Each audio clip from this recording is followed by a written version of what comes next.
हिंगोली जिल्हा हा विकासापासून वंचित आहे. विविध प्रश्नांसाठी सुद्धा मागासलेला जिल्हा म्हणून ओळखला जातो. आता महायुती सरकारला विधानसभेत बहुमत मिळाल्यामुळे हिंगोली जिल्ह्याला शिवसेना महायुतीचे जिल्हा प्रमुख तथा कळमनुरी विधानसभेचे आमदार संतोष बांगर यांच्या रूपाने मंत्रिपद मिळावं, त्यामुळे हिंगोली जिल्ह्याचा सर्वांगीण विकास होण्याकरिता मदत होईल अशी इच्छा व विनंती शिवसेनेचे सामाजिक कार्यकर्ते अश्विन पाटील गडदे यांनी महायुती सरकारला केल्याचं पाहायला मिळत आहे. चला बघूया ते काय म्हणाले.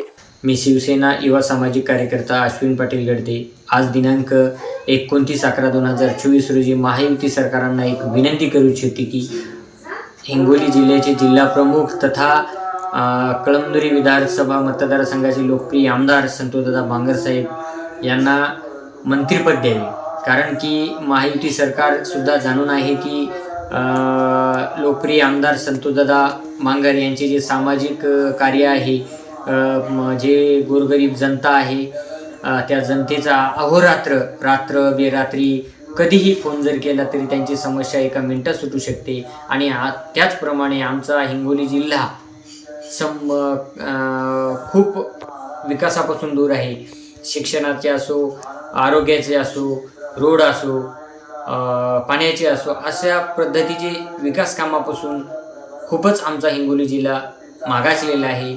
त्या हिंगोली जिल्ह्याचा विकास व्हावा वाटत असेल महायुती सरकारला तर आमचे लोकप्रिय आमदार संतोषदादा बांगर यांना मंत्रिपद द्यावे ही संपूर्ण कळमनुरी मतदार संघातील जनतेच्या वतीने मी विनंती करत आहे. आणि प्रत्येक मतदार बंधूच्या मनात एकच इच्छा आहे, एकच आशा उरलेली आहे की संतोषदादा बांगर हे मंत्री व्हावेत. आमचा मतदारसंघच नव्हे तर संपूर्ण हिंगोली जिल्ह्यातील जे मतदार आहेत, जी जनता आहे, मायबाप, त्यांची एकच इच्छा आहे की आमदार संतोषदादा बांगर यांना मंत्रिरूपात बघावे आणि त्यांच्या हातून विकास कामे व्हावेत.